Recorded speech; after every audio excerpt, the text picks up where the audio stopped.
మనది ప్రకృతిని పూజించే గొప్ప సంస్కృతి. మనం చేసుకునే ఏ పండుగైనా ప్రకృతిలో భాగమే. వినాయక చవితి కూడా అలాంటిదే. సాధారణంగా దేవతా విగ్రహాలను, పటాలను పూలతో అలంకరిస్తారు. కానీ గణపతి విగ్రహాన్ని మాత్రం 9 రోజుల పాటు అనేక రకాల ఆకులతో అలంకరిస్తారు. ఇది గణేశుడి పూజలో స్పెషల్. స్వామి పూజకు ఉపయోగించే ప్రతి ఆకు ఔషధమే. వేల సంవత్సరాల క్రితమే మన పూర్వీకులు ఆరోగ్యాన్ని కాపాడే దివ్య ఔషధాల గురించి చెప్పారు.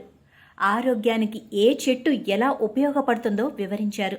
అందుకే మన పెద్దలు పూజల్లో ఆ ఔషధ ఆకులను వాడతారు. 9 రోజులు పూజలు చేసిన తర్వాత వాటిని వినాయకుడి విగ్రహంతో పాటు చెరువులో నిమజ్జనం చేస్తారు.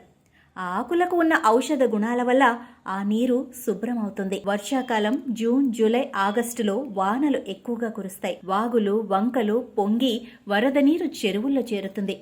అప్పుడు చెరువులో నీళ్లు కలుషితమవుతాయి. అప్పుడు ఈ ఆకులు చెరువులో వేయటం వల్ల నీళ్లలో ఉండే హానికారక క్రిములు చనిపోతాయని పెద్దలు చెబుతూ ఉంటారు. అంత పవరున్న ఔషధాలు ఏంటో మీకు తెలుసా? దూర్వా యుగ్మం అనగా గరిక. వినాయకుడి పూజలో ఇది చాలా ముఖ్యమైనది. ఇది ముక్కు, చర్మ, ఉదర వ్యాధులను, దద్దులను, మూత్రనాళంలో మంటను తగ్గిస్తుంది. మొలల నివారణకు మంచి ఔషధం. మాచి పత్రం కంటి, చర్మ వ్యాధులను తగ్గిస్తుంది.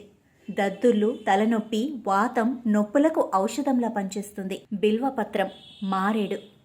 పవిత్రమైన ఈ పత్రం జిగట విరోచనాలు, జ్వరం, మధుమేహం, కామెర్లు, నేత్ర వ్యాధులు, శరీర దుర్గంధం తగ్గిస్తుంది. బృహతి పత్రం అనగా వాకుడాకు. ఇది దగ్గు, జలుబు, జ్వరం, అజీర్ణం, మూత్ర వ్యాధులను, కంటి వ్యాధులను నయం చేస్తుంది. బదరీపత్రం అనగా రేగు. జీర్ణకోశ వ్యాధులు, రక్త సంబంధ వ్యాధులు తగ్గిస్తుంది.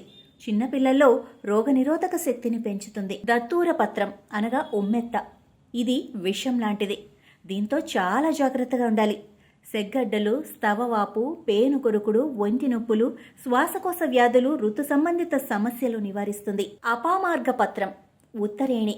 ఇది పళ్ళు తోముకోవడానికి, పిప్పొళ్ళు, చెవిపోటు, మొలలు, గడ్డలు, అతి ఆకలి, జ్వరం, మూత్రపిండాల్లో రాళ్లు తగ్గించడానికి ఉపయోగపడుతుంది. తులసి పత్రం తులసి లక్ష్మీ స్వరూపంగా కొలుస్తారు. ఎంతో పవిత్రమైన చెట్టుగా భావిస్తారు. దీని ఆకు దగ్గు, జలుబు, జ్వరం, చెవిపోటు, పన్ను నొప్పి, తుమ్ములు, చుండ్రు, అతిసారం, గాయాలను తగ్గిస్తుంది. ముఖ సౌందర్యం, వ్యాధి నిరోధక శక్తి, జ్ఞాపక శక్తిని పెంచుతుంది. చూతపత్రం అనగా మామిడాకు. క్రిమి కీటకాలను నివారిస్తుంది. రక్త విరోచనాలు, చర్మ వ్యాధులకు ఇది దివ్య ఔషధం. కరవీరపత్రం అనగా గన్నేరు. ఇది కణతులు, తేలుకాటు, విషకీటకాల కాట్లు, దురద, కళ్ల సంబంధ వ్యాధులు, చర్మ వ్యాధులు తగ్గిస్తుంది. విష్ణుక్రాంత పత్రం. ఇది జ్వరం, కఫం, దగ్గు, ఉబ్బసం తగ్గటానికి, జ్ఞాపక శక్తి పెరగటానికి ఉపయోగపడుతుంది. దాడిమి పత్రం దానిమ్మ. ఇది విరోచనాలు, అతిసారం, దగ్గు, కామెర్లు, మొలలు, ముక్కు నుంచి రక్తం కారటం, కళ్ల కలకలు, గొంతు నొప్పి, చర్మ వ్యాధులు లాంటి సమస్యలు తగ్గిస్తుంది. దేవదారు పత్రం అనగా దేవదారు.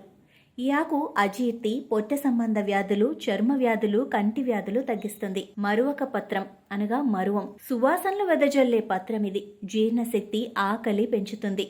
జుట్టు రాలటం, చర్మ వ్యాధులు తగ్గిస్తుంది. సింధూర పత్రం అనగా వావిలి. ఇది జ్వరం, తలనొప్పి, కీళ్ల నొప్పులు, గాయాలు, చెవిపోటు, మూర్ఛ వ్యాధి, ప్రసవం తర్వాత వచ్చే సమస్యలను దూరం చేస్తుంది. సెమీపత్రం అనగా జమ్యాకు. ఇది కఫం, మూల వ్యాధి, కుష్టి వ్యాధి, అతిసారం, దంత వ్యాధులు నివారించడానికి ఉపయోగపడుతుంది. జాజి పత్రం జాజి ఆకు. వాతం నొప్పులు, జీర్ణాశయ, మలాశయ వ్యాధులు, నోటిపూత, దుర్వాసన, కామెర్లు, చర్మ వ్యాధులను తగ్గిస్తుంది. గండకీ పత్రం దేవకాంచనం. ఇది మూర్ఛ వ్యాధికి మంచి మందు.